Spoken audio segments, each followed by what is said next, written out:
Bismillahirrahmanirrahim. Assalamualaikum warahmatullahi wabarakatuh. Alhamdulillah, salatu wassalamu ala rasulillah Sayyidina Muhammad bin Abdullah wa ala alihi wa sahbihi wa mawalah. Rabbana shrah lana sadrana wa yassir lana umurana wa hlul 'uqdatam min lisani yafqahu qawlana. Allahumma la sahla illa ma ja'altahu sahla wa anta taj'alul kulla hasrin in syi'ta sahla. Subhanaka la ilma lana illa ma 'allamtana innaka antal alimul hakim. Ibu-ibu dan bapak-bapak yang Allah muliakan, alhamdulillah pada pagi hari ini kita bisa kumpul kembali di masjid yang penuh berkah ini. Mudah-mudahan Allah jadikan pertemuan ini menjadi amal saleh dan salam semoga dicurahkan kepada Nabi Muhammad sallallahu alaihi wasallam. Sekarang surat Sad ayat 27.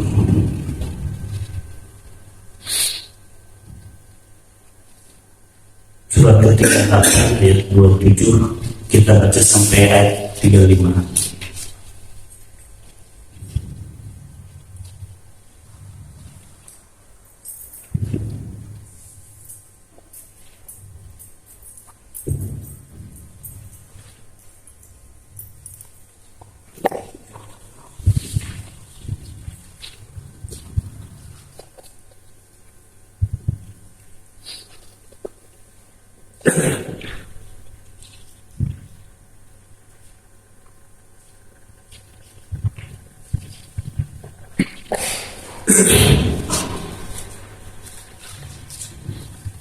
Sudah ketemu?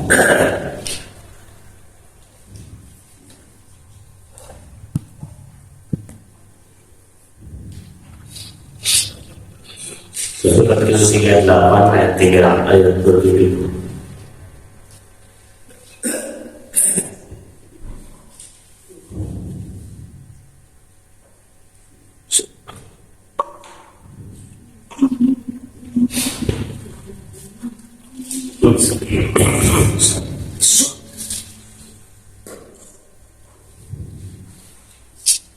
Surat ke-38 ayat 23.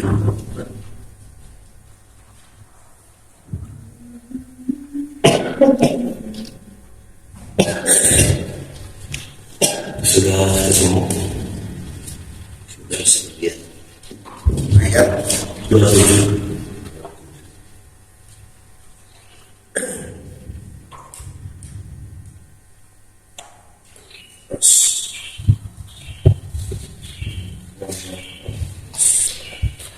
أعوذ بالله من الشيطان الرجيم. أعوذ بالله من الشيطان الرجيم. بسم الله الرحمن الرحيم. بسم الله الرحمن الرحيم. وما خلقنا السماء والأرض وما بينهما باطلا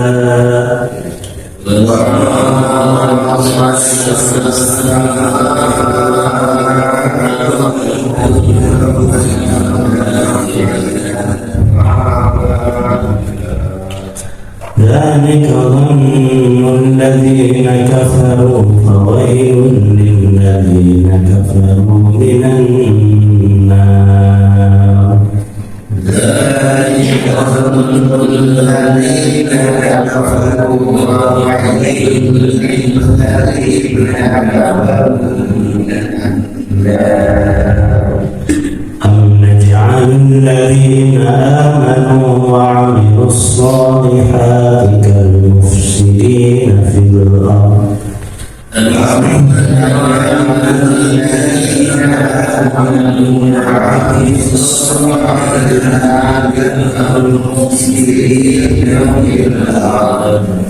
أم نجعل المتقين كالفجار.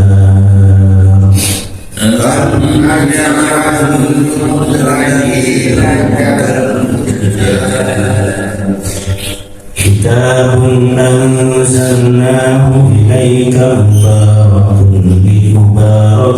ليدبروا ليدبروا آياته وليتذكر أولو الألباب.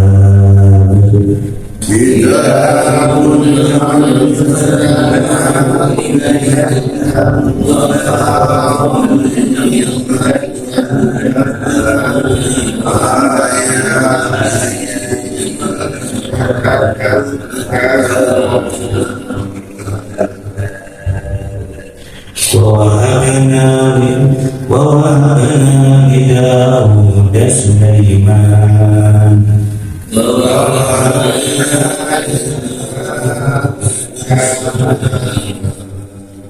نعم العبد إنه أواب.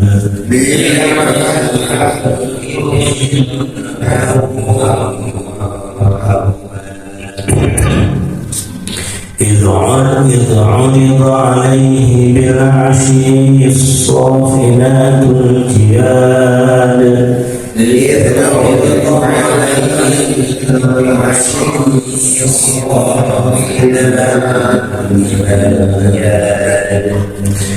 وقال إني أحببت حب الخير عن ذكر ربي حتى توارت بالحجاب.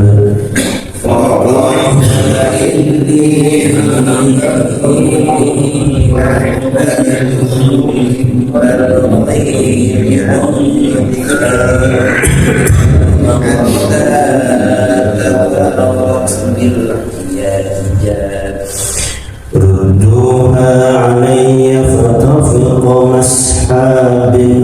مسحا بالسوق والأعناق.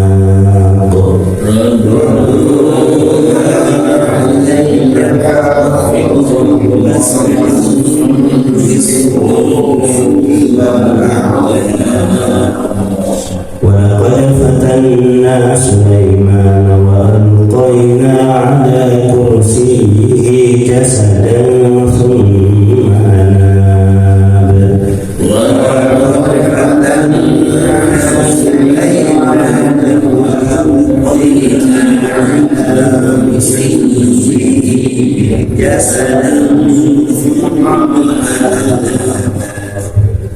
قال رب اغفر لي وهب لي ملكا لا ينبغي لأحد من بعدي إنك أنت الوهاب.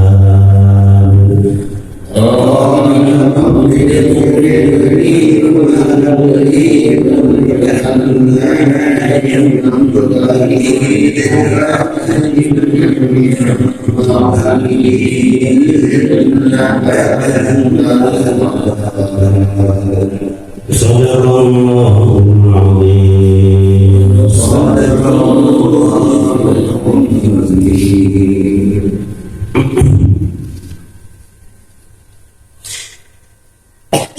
Bapak-bapak dan ibu-ibu yang Allah muliakan, kita akan membahas ayat 27 sampai ayat 25 yang merupakan lanjutan daripada yang sebelumnya mengenai Nabi Daud alaihissalam. Itu kalau kita lihat ayat yang 26-nya, ya Daud inna ja'alnaka khalifatan fil ardi fahkum bainan nasi bil haqqi wa la tattabi'il hawa wa yudillaka an sabilillah innal ladzina yudilluna an sabilillah lahum 'adzabun syadid bima nasu yawmal hisab. Wahai Daud, inna ja'alnaka khalifatan fil ardh, kami jadikan engkau sebagai khalifah di muka bumi, sebagai raja. Jadi Allah sempurnakan nikmat yang diberikan kepada Daud. Pertama, beliau menjadi seorang nabi, yang kedua juga sebagai raja. Dan juga Allah karuniakan anak Sulaiman yang juga menjadi raja. Nah, fahkum bainan nasi bil haqqi, dan nanti ketika kau menjadi khalifah, maka fahkum bainan nasi bil haqqi, berikanlah keputusan kepada manusia dengan benar. Wala tattabi'il hawa, dan janganlah engkau mengikuti hawa nafsu ketika memutuskan suatu perkara, fayudillaka an sabilillah, sehingga hal tersebut melalaikan engkau dari jalan Allah Subhanahu wa Ta'ala. Nah, ini artinya seorang khalifah, seorang yang memiliki kuasa akan diminta pertanggungjawaban nanti di akhirat, sehingga Allah memberi wahyu kepada Daud ketika memutuskan suatu perkara jangan mengikuti hawa nafsu. Kalau istilah Rasul itu kan mengenai hakim ya, ada 3 hakim, 2 di neraka, 1 di surga. Yang di neraka itu yang memutuskan keliru karena hawa nafsu, karena tidak adil, atau yang kedua memutuskan keliru karena ketidaktahuan atau karena kebodohannya, tidak mau belajar. Itu dua-duanya di neraka. Dan yang ketiga adalah yang masuk surga, yang berilmu tapi juga. Nah, ini juga kepada Daud juga demikian, ketika punya kuasa harus memutuskan perkara dengan adil. Itu Daud. Nah, ini ada korelasinya dengan ayat yang selanjutnya. Ini ayat yang ke-27 yang kita bahas sekarang. Wa ma khalaqna as-samaa wal arda wa ma bainahuma batila. Dan tidak kami ciptakan langit dan bumi dan apa yang berada di antara keduanya dengan batil atau tanpa tujuan. Ini untuk membantah orang-orang kafir yang tidak percaya akan adanya proses penciptaan. Kalau orang-orang kafir itu kan menganggap alam semesta ini ada ya karena siklus alam. Pun juga kita ada di dunia ini itu bagian daripada siklus alam. Dan suatu saat nanti kita meninggal, itu pun karena siklus alam, kata mereka. Wa ma yuhlikuna illa dahr. Dan tidak ada yang membinasakan kami karena memang siklus alam. Siklus alam ini mempergilirkan kehidupan manusia. Jadi mereka tidak percaya akan adanya kehidupan dan kematian. Tapi kalau dalam konsep Islam kan Al-Quran 28 ya, kaifa takfuruna billahi wa kuntum amwatan fa ahyaakum tsumma yumitukum tsumma yuhyikum tsumma ilaihi turja'un. Bagaimana mungkin kau kufur terhadap Allah wa kuntum amwatan fa ahyaakum, padahal dulu engkau mati, fa ahyaakum, kemudian kami menghidupkan kalian. Mati itu kapan? Mati itu berarti sebelum kita ada di dunia. Fahyakum, kemudian kami menghidupkan kalian sekarang. Tumayumitukum, kemudian kami akan, dan Allah akan mematikan kalian lagi. Nanti ketika masuk dalam kubur, tumayumitukum. Kemudian Allah juga yang akan menghidupkan lagi nanti di alam akhirat. Itu kan konsep Islam, adanya penciptaan. Tapi dalam konsep orang-orang yang tidak percaya adanya Tuhan, khususnya orang-orang ateis, itu pun Allah catat dalam Al-Quran bahwasanya penciptaan alam ini dan matinya seseorang itu hanyalah siklus alam. Ini ada di Quran surat ini berguna ada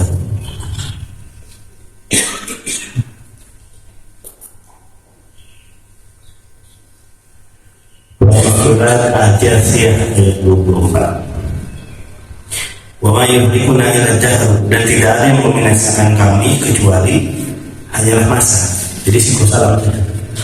Makanya kenapa mereka itu hatinya hampa, menganggap masalah itu hanya ada yang di dunia, tidak pernah menganggap setelah kehidupan dunia itu ada juga tanda petik masalah, khususnya bagi mereka yang tidak beriman. Sehingga mereka mengambil jalan pintas ketika mereka depresi, ketika mereka bingung dengan urusan dunia, merasa tidak bisa lagi melakukan usaha untuk memecahkan masalah tersebut, akhirnya mereka melakukan jalan pintas bunuh diri. Dianggap bunuh diri itu adalah solusi, masalah selesai. Kenapa mereka berani melakukan itu? Karena mereka meyakini selama ini sudah selesai. Tapi kalau kita kan dalam konsep kita kan tidak, setelah mati itu ada kehidupan ini dan semua akan dipertanggungjawabkan. Kalau mengambil jalan pintas bunuh diri, maka itu pun akan diminta pertanggungjawaban. Ada masalah yang harus dipertanggungjawabkan di hadapan Allah. Makanya kalau kita melihat angka bunuh diri itu kan lebih banyak di negara-negara mayoritas muslim. Jepang itu kan kurang maju apa ya, pendapatan per kapitanya tinggi, rakyatnya makmur, teknologi tinggi, perguruan tinggi bagus-bagus. Tapi satu di antara negara yang paling banyak angka bunuh diri. Teman saya sempat cerita yang S3 di Jepang, dia ngontrak dengan T14. Itu biasa kalau tiba-tiba mendengar suara kayak barang jatuh, ternyata tidak lama kemudian ambulan datang kemudian gotong jenazah bunuh itu. Padahal di tengah kehidupan mereka yang jauh lebih maju daripada kita, kenapa mereka melakukan itu? Karena ada kehampaan jiwa, tidak ada tempat bergantung ketika masalah datang. Hanya ujungnya jalan pintas. Kenapa mereka bisa gitu? Ya tadi, karena mereka menganggap kehidupan itu hanya ada di sini, setelah mati beres. Tapi kalau kita tidak, kita hidup di dunia, baik buruk akan dimintai pertanggungjawaban, termasuk kalau mati dengan cara yang salah, itu pun dosa besar. Di antara yang itu adalah, maksudnya adalah di cara mati yang salah. Bahkan kalau dalam majalah Al-Ghazali itu ada perkataan Imam Ahmad atau salah yang mengatakan orang yang bunuh diri itu tidak boleh disalatkan, dimandikan tapi tidak boleh disalatkan karena dia melakukan dua dosa besar. Orang kalau membunuh orang lain, ya, si A membunuh si B, itu kan dosanya satu, menghilangkan nyawa. Tapi kalau membunuh diri sendiri dosanya dua, menghilangkan nyawa dan putus asa atas rahmat Allah. Jadi pertama menghilangkan nyawa sendiri, berarti itu tidak boleh. Yang Allah berikan nyawa kemudian kita hilangkan, itu tidak boleh, kecuali kalau memang dibenarkan. Karena dibenarkan artinya sebuah hukuman, itu hal lain. Tapi kalau membunuh tanpa sebab itu kan tidak boleh, termasuk membunuh diri sendiri. Yang kedua, putus asa. Ketika datang masalah seakan-akan tidak ada pertolongan dari Allah sehingga bunuh diri. Sementara kan versi kita bunuh diri apa putus asa terhadap rahmat Allah itu dosa besar. Datang untuk rahmatillah. Janganlah kalian putus asa akan rahmat Allah Subhanahu. Orang yang bunuh diri itu berarti putus asa akan rahmat Allah sehingga mengambil jalan pintas. Akar masalahnya itu tadi, karena mereka memandang penciptaan langit dan bumi itu dan penciptaan manusia itu tidak ada pencipta dan otomatis tidak ada maksud. Mereka terikat oleh aturan, tapi kan mereka terikat oleh aturan yang dibuat sendiri.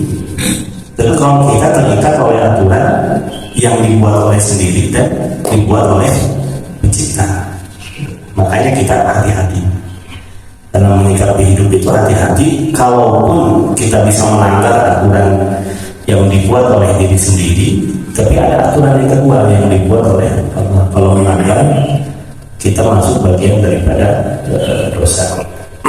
Itu kata Allah, wa ma khalaqna as-samaa wal arda wa ma bainahuma. Makanya orang yang paling tenang itu orang yang beriman. Ajaban bi amril mu'min. Sungguh menakjubkan orang beriman itu. Inna asabahu khair syakara fadzalika khairun lahu. Kalau nikmat datang kepadanya dia bersyukur, itu bagian baik baginya. Wa in asabathu syarr, kalau keburukan datang kepadanya dia sabar, dan itu baik baginya.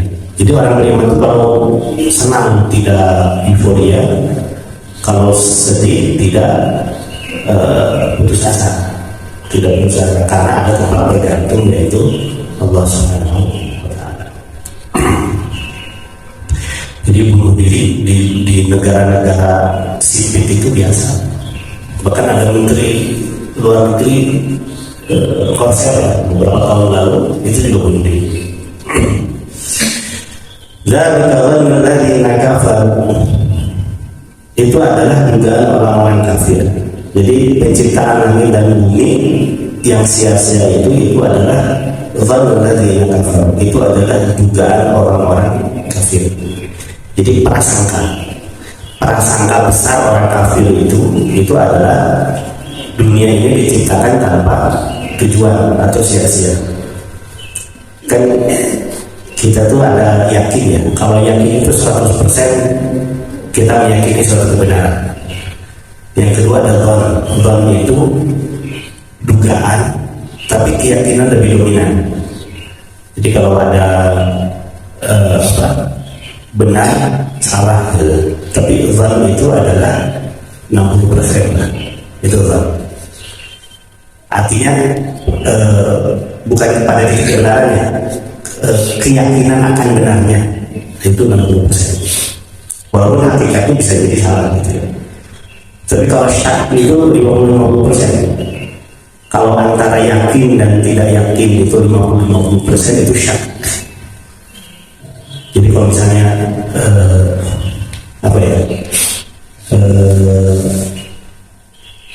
ragu antara mana yang benar A atau B, tapi 50-50% itu syak bahasa Arabnya. Tapi kalau dzan itu 60-40, 60 lebih yakin, 40 lagi. Tapi kalau waham itu ragunya lebih dominan daripada yakinnya. Nah di sini Allah menggunakan dzalika dzannul ladzina kafaru, itu adalah prasangka orang-orang kafir. Artinya orang kafir itu lebih meyakini bahwasanya dunia dan seisinya diciptakan sia-sia. Artinya keyakinan mereka itu lebih meyakini demikian. Tapi tetap di situ ada 40% yang salah, dan yang salah itulah yang hakikatnya adalah benar. Artinya prasangka mereka itu salah, sehingga penciptaan langit dan bumi itu sebetulnya ada tujuan. Maka artinya adalah orang-orang kafir itu sebetulnya dalam kebimbangan kemana arah tujuan hidup. Itu orang-orang kafir bingung kemana arah tujuan hidup. Fawailul lil ladzina kafaru minan nar, dan celakalah orang-orang kafir dari neraka. Makanya di Quran surat Al-Jathiyah yang tadi itu, yang ayat 24 itu, kalau kita lihat tentang ujung ayatnya, itu Allah katakan wa qalu ma hiya illa hayatuna dunya, dan orang-orang kafir berkata ma hiya illa hayatuna dunya, tidaklah kehidupan dunia itu, tidaklah ma hiya illa hayatuna dunya, tidaklah kehidupan itu kecuali hanya kehidupan dunia. Namun ya, kami mati dan kami hidup, wa ma yuhlikuna illa dahr, dan tidak ada yang membinasakan kami kecuali masa. Artinya hanya sikul salam, kalau masanya habis berarti habis beres. Wa ma lahum bidzalika min ilmin. Dan sesungguhnya pendapat mereka itu tidak berbasiskan kepada ilmu. Ilhum illa yadhunnun. Semua itu hanya prasangka mereka. Jadi mereka mengatakan setelah kehidupan ini tidak ada kehidupan, mereka mengatakan tidak ada Tuhan di dunia ini, itu hanya prasangka mereka saja sebenarnya. Tidak ada dalil yang membuktikan. Itu yang terjadi pada Stephen Hawking, pakar fisika itu. Kan pas mau meninggal ditanyakan oleh muridnya, namanya kan Stephen, nanti kalau mati kamu meninggal, ini sudah sakit-sakitan.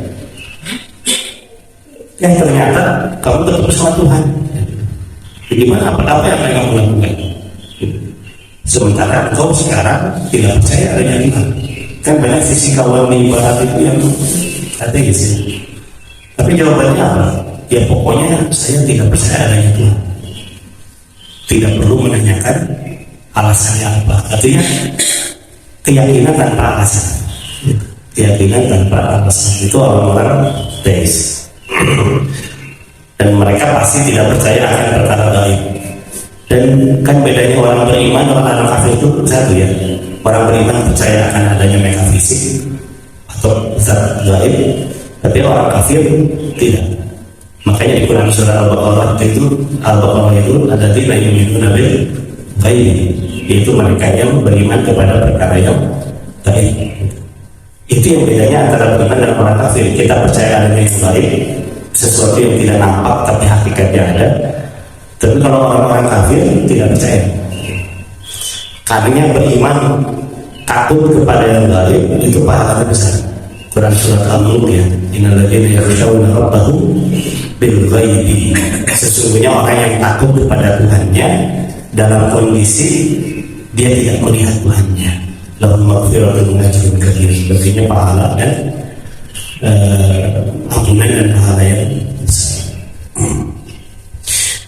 Wawailul lil ladzina kafaru minan nar, dan celakalah orang-orang kafir daripada api neraka. An-naj'alul ladzina amanu wa 'amilus shalihati kal mufsidina fil ardh. Apakah kami hendak menjadikan orang-orang beriman dan beramal soleh kal mufsidina fil ardh, seperti orang-orang yang melakukan kerusakan di muka bumi? An-naj'alul muttaqina kal fujjar. Apakah kami hendak menjadikan orang-orang yang bertakwa kal fujjar, seperti orang yang berbuat dosa? Ya pastinya tidak. Ini bentuk keadilan Allah Subhanahu wa Ta'ala menempatkan sesuatu pada tempatnya. Sebagaimana Allah memperlakukan berbeda antara orang yang beramal soleh dengan orang yang melakukan kerusakan. Itu positif. Jadi orang yang melakukan amal soleh dan ibadah, memakmurkan negeri, itu pasti Allah akan muliakan. Sementara orang yang melakukan kerusakan pasti akan Allah siksa nanti di akhirat. Ini seperti saudara-saudara kita di Palestina lagi diuji pertempuran dengan Israel. Teman saya orang Palestina, sama-sama S3 di Malaysia, sempat ketemu dan interaksi beberapa lama, meninggal satu keluarga. Namanya ini saya sempat kaget juga. Namanya siapa? Orang Palestina ada susah namanya. Jadi dia baru beres sidang kemarin, rencananya November ini wisuda. Muhammad Al-Zani beserta dengan istri kecintaan. Jadi harusnya kemarin sidang bulan Juli, November harusnya wisuda. Suami istri mahasiswa S3 di sana, tapi suaminya lebih dulu beres. Nah November rencana wisuda, tapi bulan akhir September kemarin mereka sepakat pulang dulu ke Palestina. Sampai di Palestina perang meletus. Dia punya anak 5, dia istrinya dan 5 anak, dan 4 anak ini meninggal, kecuali 1 yang masih bayi. Itu selamat tidak wafat. Itu kan diuji. Nah sekarang pertanyaannya, yang melakukan kerusakan itu kan orang-orang kesalahan. Dan Allah katakan dalam Al-Quran tentang Bani Israel itu wala tufsidu fil ardh, janganlah kalian melakukan kerusakan di muka bumi. Maka aneh kalau misalnya kemudian kedua kelompok ini disamakan, itu pasti berbeda. Yang satu ada yang beriman, yang satu ada yang kafir. Itu maha adil Allah membedakan orang-orang yang beriman dengan orang yang kafir. Dan kita mempersamakan orang ketika kita punya puasa pada keduanya berbeda, itu termasuk berbuat zalim. Seorang guru, seorang dosen memeriksa lembar jawaban ujian. Yang satu bagus, dikasih bagus, tapi yang satu karena ada hubungan kedekatan, padahal nilainya jelek, disamakan, itu kan tidak ada itu dosa. Beda gelis dikasih alat gitu. Ada yang bilang itu syafaat. Syafaat ya itu tidak ada, harus sama gitu. Kemarin saya lagi ngawas, ada ada kasus lah yang nyontek gitu. Ya harus diperlakukan adil. Kalau diperlakukan sama, kasihan yang jujur. Jadi harus diperlakukan adil, tidak bisa dianggap sama. An-naj'alul muttaqina kal-fujjar. Ataukah kami menyamakan orang-orang muttaqin itu dengan orang-orang yang banyak berdosa? Pasti berbeda di akhir. Nah ini untuk menyadarkan mereka yang berbuat dosa atau ringan berbuat dosa, menganggap bahwasanya Allah itu maha pengampun. Memang Allah maha pengampun, tapi meletakkan keyakinan itu ketika mau berbuat dosa itu salah. Kan kalau mau berbuat, kalau lagi taubat, lagi beramal soleh, kita harus yakin Allah itu maha pengampun, sehingga kita tidak putus asa. Tapi kalau mau berbuat dosa yang terbenam dalam hati itu, kita harus yakin Allah itu azabnya pedih, jangan dibalik gitu. Ketika bertaubat ingat mau ke Allah, tapi ketika mau berbuat dosa ingat Allah maha pengampun. Nabi kita oleh saya meyakinkan Allah maha pengampun karena hidupnya akan terus berbuat dosa. Nah, orang yang berbuat dosa dengan ringan, kemudian dia menganggap enteng dosa tersebut karena Allah maha pengampun. Nah, ini diingatkan oleh Allah. Apakah kami menyamakan orang bertakwa dengan orang-orang yang fujjar? Fajir itu orang yang berbuat dosa dan dia menganggap dosa itu hal biasa sehingga berbuat dosa terang-terangan, itu fujjar. Kalau fasik itu kan orang yang gemar berbuat dosa besar, itu fasik. Tapi kalau fajir itu berbuat dosa dan dia tidak malu lagi dengan dosanya sehingga berbuat terang-terangan dengan dosa-dosa, itu fajir. Nah, itu pasti Allah perlakukan dengan yang berbeda. Sama dengan ayat yang lain, Allah katakan qul hal yastawil ladzina ya'lamuna wal ladzina la ya'lamun. Apakah sama orang-orang yang mengetahui dengan orang lain tidak mengetahui? Pasti Allah bedanya. Pasti Allah. Kita menanzalnahu ilaika mubarakan liyadabbaru ayatihi wa liyadhakkaru ulul albab. Kita atau Al-Quran ini anzalnahu ilaika mubarakan, diturunkan kepadamu wahai Muhammad, mubarakun, sebagai kitab yang berberkah, liyadabbaru ayatihi, supaya mereka mempelajari ayat-ayatnya. Saya belum pernah menemukan ayat dalam Al-Quran berkaitan dengan Al-Quran yang perintahnya adalah membaca, kecuali yang ada di dalam Quran surat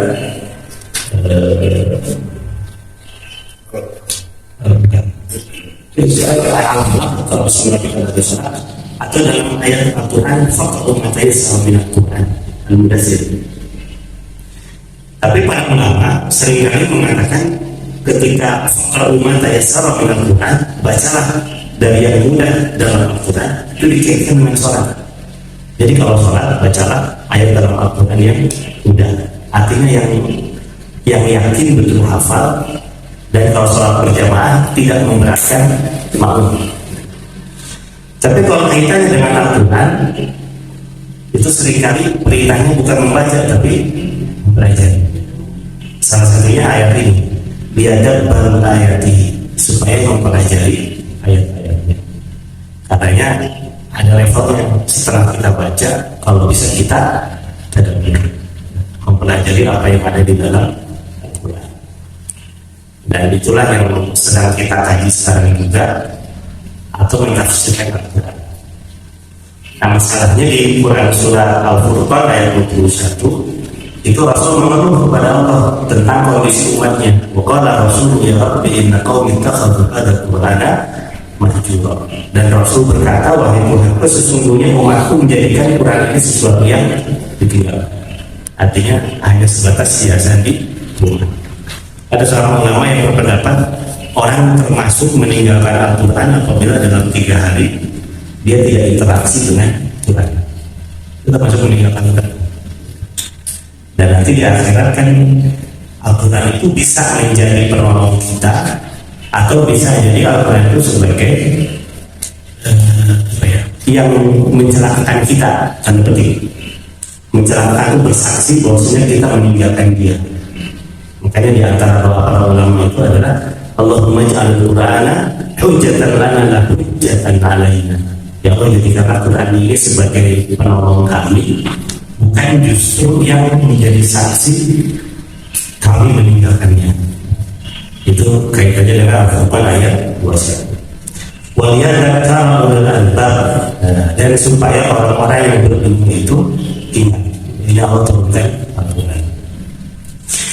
Itu dipercepat ya. Kemudian ayat selanjutnya, wa wahabna li Daud dan Sulaiman ni'mal abdu innahu, dan kami berikan kepada Daud Sulaiman. Artinya Allah karuniakan anak bagi Nabi Daud namanya Sulaiman. Ni'mal abdu innahu awwab, dan dia sebaik-baik hamba Allah. Sesungguhnya Nabi Sulaiman itu orang yang gemar memohon ampun kepada Allah.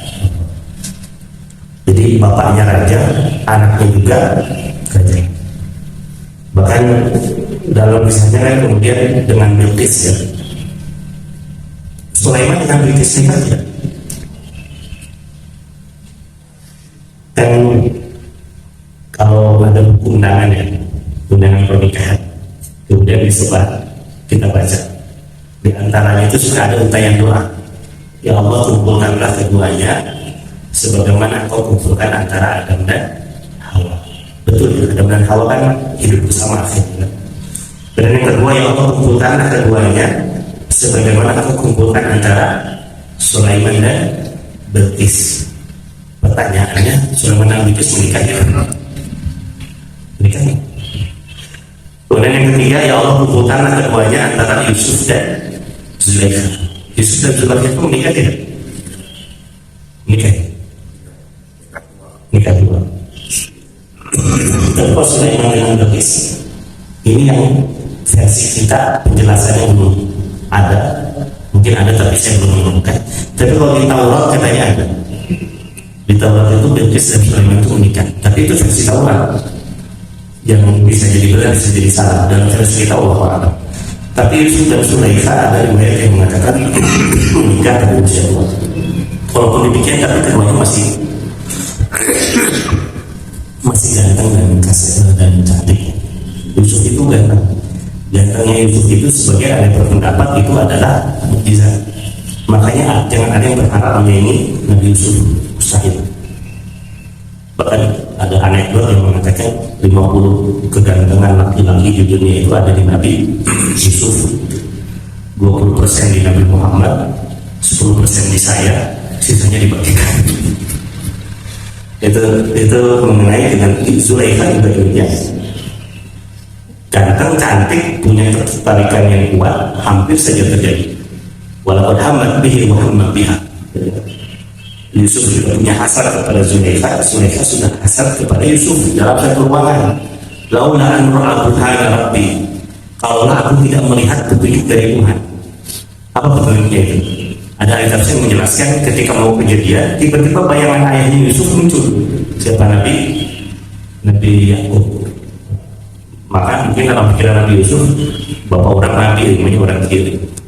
Apalagi Nabi Yusuf juga adalah seorang rasul. Nah, kembali yang tadi Allah berikan kepada Daud itu adalah sosok bernama Sulaiman. Ni'mal abdu innahu awwab. Sebaik-baik hamba sesungguhnya Nabi Daud itu adalah hamba yang hamba yang gemar bertaubat. Idh urida alaihi al-'ashyi as-saffinatul jiyad. Dan ketika Nabi Sulaiman begitu fokus melihat kuda yang gagah. Jadi di antara kecintaan Sulaiman itu dia suka melihat kuda. Kudanya itu gagah. As-safinah itu diartikan oleh ahli tafsir itu kuda yang berdiri tegak, tapi hanya berpijak kepada 3 kaki. Sementara kaki yang satunya itu dia naik ke atas. Kayak kalau kita lihat di TV ya, ada kuda berdirinya 3, kakinya ke atas, itu kan melambangkan kuda ini gagah. Sulaiman itu suka dengan kuda. Jadi di sini Allah menjelaskan suatu saat Sulaiman itu melihat kuda yang begitu gagah. Faqala inni ahbabtu hubbal khairi an dzikri rabbi hatta tawara bil hijab. Nah kemudian Sulaiman mengatakan sesungguhnya ini ahbabtu hubbal khairi, sesungguhnya aku sangat mencintai sesuatu yang bagus, yang indah, termasuk diantaranya kepada kuda tersebut. Tapi hal itulah an-dzikri, itulah yang menyebabkan aku lalai berzikir kepada Allah sampai sore. Sampai ada ahli tafsir menjelaskan Nabi Sulaiman sampai lupa sholat ketika itu. Walaupun kita nggak tahu sholatnya sholat apa ya, dan syariatnya seperti apa. Jadi fokus kepada harta kuda dan melihatnya sehingga Nabi Sulaiman lupa mengingat Allah, lupa sholat.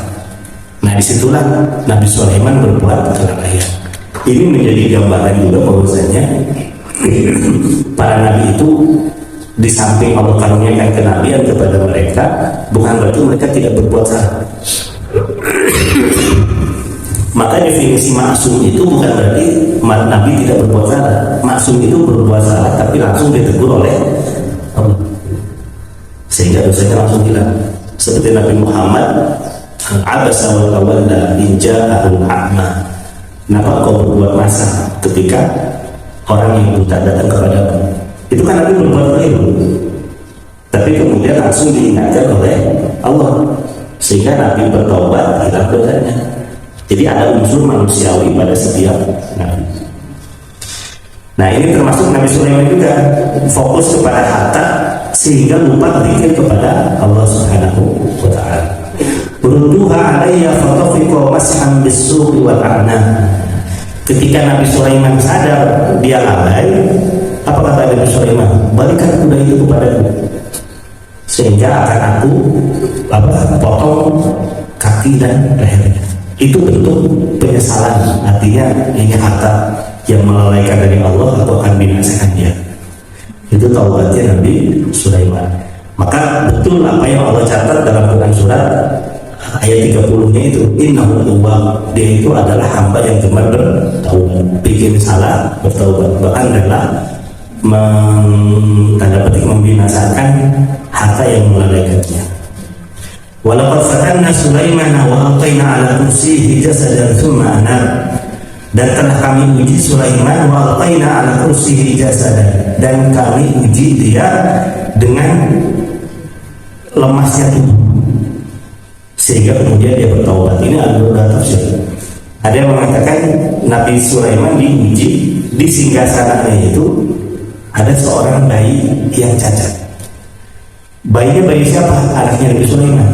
Nabi Sulaiman itu kan punya istri 100 ya. Ada yang mengatakan 90, ada yang mengatakan 100. Nah, suatu saat Nabi Sulaiman itu berniat ingin menggauli istrinya satu malam 100. Saya langsung mikir, ini pembagian waktunya kemana ya? Kalau Nabi Muhammad kan ada dalil ya, Nabi Muhammad pernah menggauli istrinya 9 satu malam. Itu ada dalilnya dalam Sahih. Gitu. Nggak tahu, kalau 9 masih logis ya pembagian waktunya ya. Kalau 9 gitu, satu istri sejam, 8 jam. 2 jam sampai istirahat. Nah, ini kalau misalnya 100 istri, saya ketika baca tafsiran itu, waduh, 100 istri, ya Allah, ada yang mujizat, ada yang mengatakan 90, ada yang mengatakan 100, tapi intinya banyak. Nah, kenapa Nabi Sulaiman ingin menggauli seluruh istrinya secara bergilir, secara cepat, berharap dari istri-istri yang digauli itu lahir seorang anak? Berarti berharap ada 100 anak.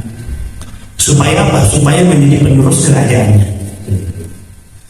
Karena keinginan yang begitu besar, tapi ujungnya malah diuji oleh Allah. Dari 100 anak istrinya itu, yang hamil cuma 1.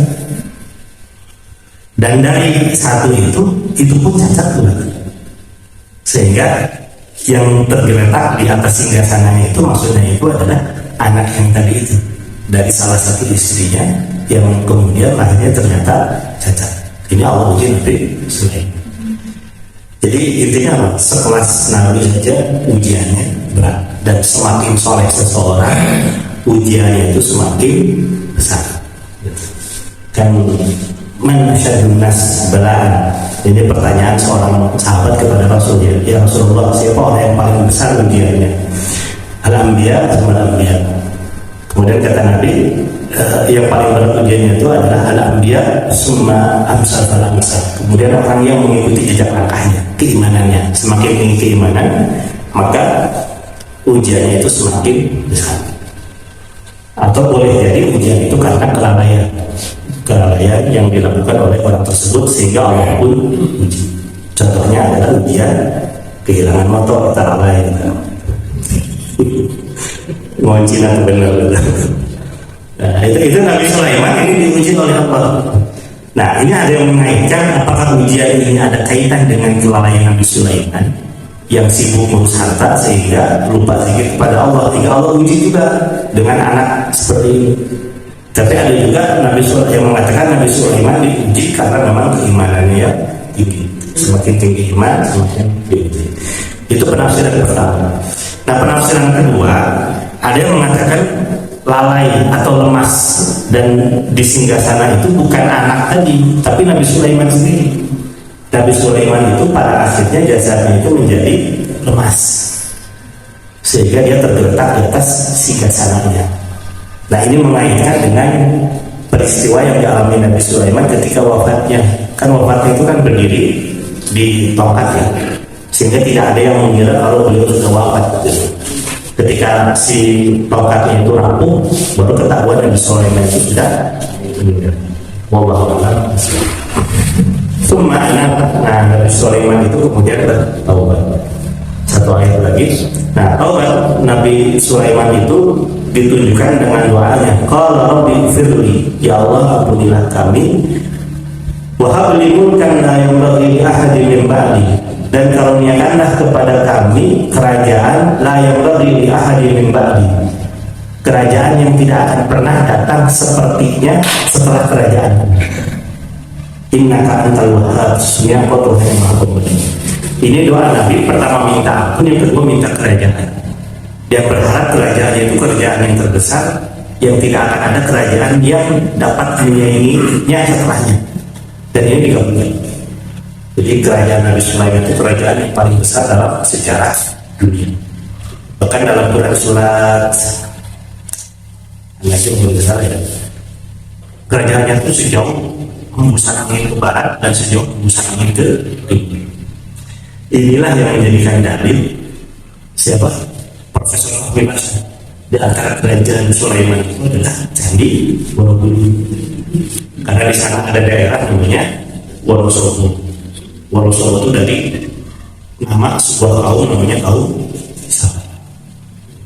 Dan Nabi Sulaiman juga pernah ke Jogja. Karena ada daerah namanya Sulaiman. Tapi nggak tahu Nabi Sulaiman makan gudeg atau tidak. Baik Bapak-Bapak yang menggunakan ini daerah, ini ayat yang kita bahas, ayat 27 sampai 35. Allahu'alam. Ada waktu, barangkali ada yang menambah. Itu punya istri 100, itu syariat Nabi Sulaiman yang kemudian dibatasi oleh Al-Quran menjadi 4. Jadi nggak boleh nikah 100 mengikuti ajaran Nabi Sulaiman. Dibatasi 4, itu pun kalau berani. Kalau nggak berani jangan coba-coba. Wallahu a'lam. Nggak.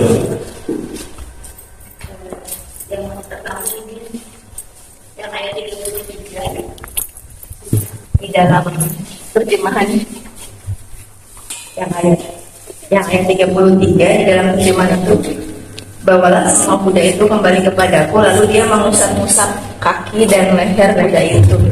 Jadi tidak ada perkataan dipotong. Jadi kalau begini justru kesannya semakin menikmati kudanya gitu, bukan dipotong. Tapi kalau browsing yang lain memang ada yang seperti tadi saya katakan. Nah ini kan agak jauh berbeda, ini maksudnya takutnya dia tidak kebayang bahwa justru Nabi Sulaiman memutuskan kenikmatan, maksudnya dengan menghentikan itu gitu, justru malah semakin gitu, karena kan mengusap-ngusap terus yang menikmati. Nah itu dulu, nanti masih ada lagi. Betul Bu, memang apa ya, penafsiran tentang kisah para nabi sebelum Nabi Muhammad itu sangat berpotensi multitafsir karena peristiwanya sudah jauh. Bukan ayatnya ya tetap satu, tapi penafsirannya yang kemudian multitafsir. Termasuk yang barusan tentang diusap ataukah dipotong. Betul, saya lihat juga ada yang menafsirkan dipotong, ada yang menafsirkan diusap. Tapi kalau saya merujuk ke beberapa ulama yang mutabar ya, ada Syekh Sa'di, kemudian Wahab Zuhaili itu mengartikannya itu memotong karena mengaitkan korelasi dengan ayat yang sebelumnya.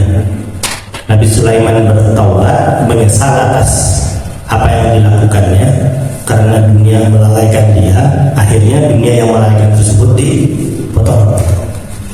Betul tadi persepsinya, kalau misalnya itu diusap-usap berarti tidak ada korelasinya dengan ayat yang sebelumnya. Gitu. Kalau saya lebih cenderung itu memotongnya. Nah, perbedaan tafsir itu sama juga dengan yang ayat yang selanjutnya tadi, yang 34 ya, yang tentang sosok yang belum lahir di atas tiga sahabat Sulaiman. Apakah dia anaknya? Itu penafsiran yang paling banyak diyakini oleh para ulama. Tapi ada yang berpendapat itu Nabi Sulaiman sendiri Allah uji dengan sakit karena kelalaian yang dilakukan oleh Nabi Sulaiman. Tapi saya lebih cenderung pendapat yang pertama. Alasannya apa?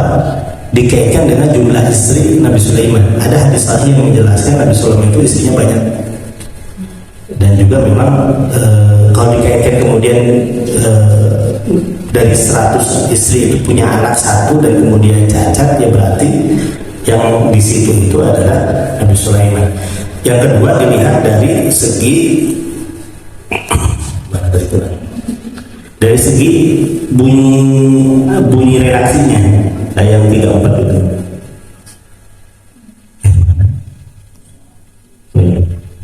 Walaqad fatanna Sulaiman wa alqaina ala kursihi jasadan. Dan kami uji Nabi Sulaiman wa alqaina ala kursihi, dan kami simpan di atas kursinya jasad. Kan jasadnya pasti bukan Sulaiman dalam pandangan saya. Jasad itu kepada sosok yang lain. Semana. Kalau misalnya alqaina ala kursihi Sulaiman atau menyebut nama Sulaiman, itu pasti Sulaiman. Tapi di sini menggunakan kata jasad, dan jasad di sini nakirah, tidak pakai alif lam. Jadi besar kemungkinan adalah sosok yang lain. Wallahu a'lam bishawab. Nah, yang tiga-tiga itu yang menjadi perbedaan itu kan kata taufiqahnya itu ya, fatofiqos mashan. Taufiqah itu apakah merusak ataukah dia memotong? Kalau saya lebih cenderung di situ adalah memotong, apalagi kalau dikaitkan dengan ayat yang sebelumnya. Wallahu a'lam. Yang berikutnya, karena dibahas tentang Palestina, mungkin kita tidak bisa berprasangka buruk ya kepada Allah dengan perjuangan yang tidak kenal henti sampai hari ini gitu. Mungkin hikmah apa gitu yang bisa kita ambil dari perjuangan mereka yang bertahun-tahun gitu, biar kita jadi tidak putus asa gitu ya. Yang pertama. Kemudian yang kedua, kalau lihat Quran itu kan ada perkataan hudalinas ataupun hudalil mutakin gitu. Tapi yang kita tahu kan yang baca Quran kita aja gitu ya, maksudnya orang muslim aja gitu. Nah, bagaimana ini menjadi petunjuk bagi orang lain kan, bagi orang kafir gitu maksudnya. Nah, berarti apakah di situ tersembunyi kewajiban kita menyampaikan kepada mereka kan? Karena kalau misalnya saya pernah mengikuti mendengar mereka yang mu'alaf, itu kan mereka suka bilang, saya nggak tahu gitu kalau ternyata seperti ini gitu kan Islam itu, karena kan dari mereka sendiri doktrinnya selalu negatif ya Islam itu gitu. Nah, itu apakah jadi ada tersirat selain memang ada perintah dakwah juga, apakah memang jadi kita kan jarang berdakwah juga kepada mereka ya gitu. Apakah jadi ada kewajiban yang tersirat sehingga mereka tidak lagi bisa bilang tidak tahu, walaupun sekarang mungkin media banyak betul gitu. Nah, itu satu lagi berkaitan dengan doa Nabi Sulaiman tadi. Itu apa boleh ya berdoa seperti itu sampai minta kerajaan yang tidak lagi turun? Kesannya sombong gitu. Jadi apakah kita bisa boleh minta sesuatu yang cuma saya aja yang boleh punya itu gitu? Itu saja yang bisa kalau kayak.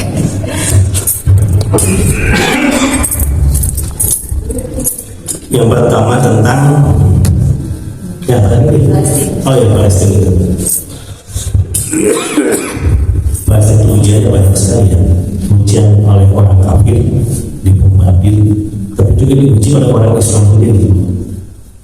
Jadi di balik perjuangan orang Palestina itu ternyata tidak semua umat Islam pro kepada perjuangannya. Dan yang menyedihkan lagi itu, yang mengkritisinya itu saya lihat di YouTube ya, itu diantaranya adalah ustaz-ustaz yang terkenal. Ada sosok ustaz bukan ya, dia menurut saya ini fitnah terhadap perjuangan mereka.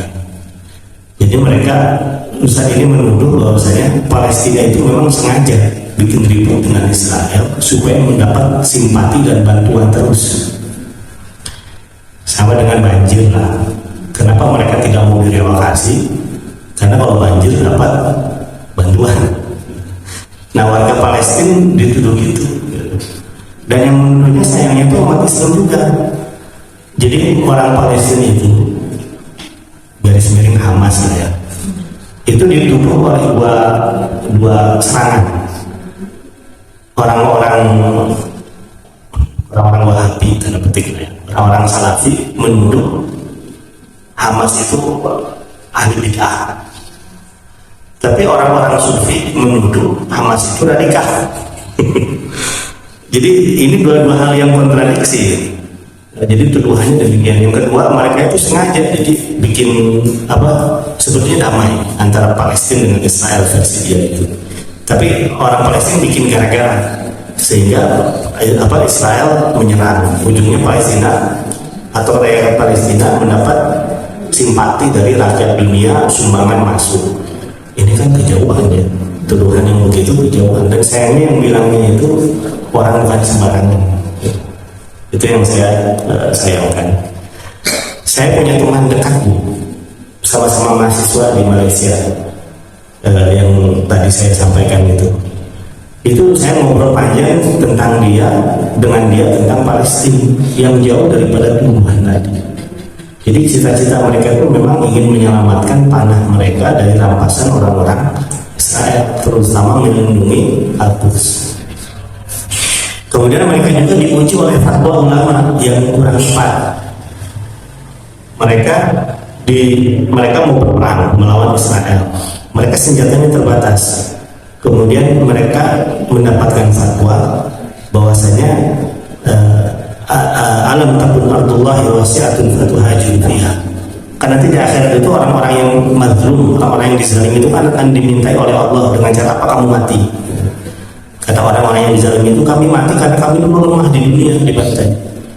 Kemudian kata Allah, alam takun ardullah wasi'at fatuhajun fiha. Bukankah bumi Allah itu luas, engkau bisa hijrah. Tanda petik gara-gara ayat ini atau salah menggunakan ayat, ada sebagian ulama yang berpendapat orang Palestina itu harusnya hijrah meninggalkan Palestina karena mereka dalam posisi ditekan dan secara logika tidak mungkin berlawanan dengan Israel. Tapi kalau fatwa ini dilakukan, nanti Pak Israel berhasil mencaplok Palestina, udah gitu nanti menyerang Jordan lemah juga, nanti keluar fatwa lagi, udah hilang, pergi tinggalkan Jordan, ujungnya Israel menjadi luas. Padahal ayat itu turun kaitannya dengan hijrah dari Mekah ke Madinah. Sementara ketika sudah hijrah, apa kata Rasulullah? La hijrah ba'dal fath illa jihad. Tidak ada hijrah setelah Fathu Mekah kecuali jihad. Nah, maka betul yang dilakukan oleh Palestina sebetulnya betul melawan Israel dan mempertahankan mereka, bumi mereka. Nah, tentang Palestina ini apa hikmahnya kok kenapa tidak usai gitu ya? Kalau kayak saya dulu bilang begini, hikmahnya itu adalah bagi orang Palestina itu antara bumi dan surga itu dekat. Sekarang udah jadi di bumi, besok lusa sudah di surga karena ditembak. Dulu saya pernah mendampingi Syekh Ikrimah Sobri 5 tahun yang lalu. Beliau imam besar Palestina, Masjidil Aqsa. Kalau di sana itu kan Imam Masjidil Aqsa itu, Imam Masjidil Haram itu kan setingkat, tanda petik setingkat dengan presidennya. Penyambutannya itu kalau ke luar negeri harus kepala negara gitu. Nah, dia ke Indonesia disambut kepala negara, kemudian beliau keliling masjid-masjid menjelaskan tentang kondisi Palestina. Pulang ke Palestina sebulan kemudian ditangkap oleh tentara. Sebulan kemudian. Dan kalau apakah syahid atau tidak, kalau meninggal berarti insya Allah syahid. Hikmahnya itu, jadi antara dunia dengan surga itu tipis. Wallahu a'lam. Semoga itu juga jadi hikmah buat kita tentang perjuangan membela. Kemudian yang kedua berkaitan dengan apa tadi? Oh ya, hudal nas. Ini kekurangan kita dakwah itu harus sebatas internal, hanya sebatas umat Islam. Seringkali gini, kita tuh harus adil menyikapi ayat. Ada ayat lakum dinukum waliyadin, bagimu agamamu, bagiku agama. Tapi ada juga ayat qul ta'alu ila kalimatin sawa bainana wa bainakum alla na'budu illallah. Ayolah kita berdialog menuju satu kalimat yang sama, yaitu tidak mempersekutukan Allah. Nah, memang harusnya sih idealnya lakum dinukum waliyadin itu adalah terakhir setelah upaya dakwah. Ketika dakwah mereka tetap dalam pendiriannya, barulah keluar kalimat lakum dinukum waliyadin. Nah, kita tuh seringkali sebelum berdakwah sudah lakum dinukum waliyadin. Ujungnya ayat tidak sampai kepada mereka. Saya terus terang kalau ngobrol dengan beberapa kawan yang muslim, kadang-kadang suka nyempil gitu tentang agama gitu. Jadi antaranya itu adalah pengen tahu kalau memang dia Kristen, dia sudah dapat info belum sih tentang Nabi Muhammad. Nah, kalau misalnya sudah tersampaikan, dia tetap dalam pendiriannya, baru lakum dinukum waliyadin. Makanya dulu kan Nabi dakwah kepada raja-raja yang menyampaikan surat, di antaranya menyampaikan risalah Islam. Tapi sekarang sebetulnya risalah Islam sudah sampai kepada semua mereka dengan media, dengan berbagai macam. Maka sudah jelas mereka tidak lagi ada alasan nanti di hadapan Allah. Yang ketiga, doa Nabi Sulaiman. Apa yang ada di benak ibu sama dengan di benak saya. Nabi Sulaiman doa. Rabbi firli, ya Allah ampunilah aku dan karuniakan kepada aku kerajaan yang tidak akan pernah ada saingannya atau tandingannya setelah kerajaan ini. Sombong banget. Tapi ya kalau saya begini ya, melihat dari hikmah doa ini, hikmahnya apa? Kita tuh kalau berdoa jangan tanggus. Ada doa perkataan Abu Bakar, kalau tidak perkataan Allah, perkataan Rasul. Fa idza sa'altumullah fas'alul firdaus. Kalau kau meminta kepada Allah, maka mintalah surga Firdaus. Fa innahu a'laha, karena adalah surga yang paling tinggi, wa fawqaha arsyur rahman, dan di atas surga Firdaus itu ada singgasana Allah. Itu kan pesan Rasul apa? Kalau doa jangan kau minta surga, ya minta surga Firdaus. Jangan minta surga, ya Allah karuniakan kepada surga. Yang penting masuk surga lah, kelas ekonomi itu nanau. Iya kalau masuk, kalau enggak berarti neraka. Ayo minta Firdaus kan nggak kesampaian ya surga di bawahnya lah. Itu untuk urusan akhirat. Berarti untuk urusan dunia pun, kalau melihat doa Nabi Sulaiman, ya memang kita nggak tanggung juga. Cuman harus diimbangi dengan memohon jangan sampai lalai dengan sesuatu yang kalau Allah ternyata kabulkan. Kan tiba-tiba misalnya Pak Syahrial doa kepada Allah karuniakan kepadaku gedung sate, dikabulkan atau harta yang banyak, itu kan jadi ujian juga.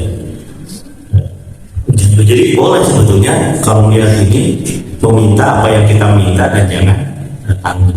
Nabi Sulaiman doanya dikabulkan.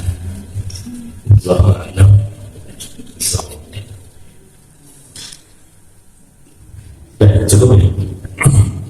Ada lagi? Mungkin Bapak Ibu yang Allah muliakan, kita cukupkan pembahasan kita pada pagi hari ini. Kekurangan pasti adanya, mohon dimaafkan. Kita tutup dengan laporan majelis. Anak Allah Rabbana atina fid dunya hasanah wa fil akhirati hasanah wa qina adzabannar. Assalamualaikum warahmatullahi wabarakatuh. Waalaikumsalam warahmatullahi wabarakatuh.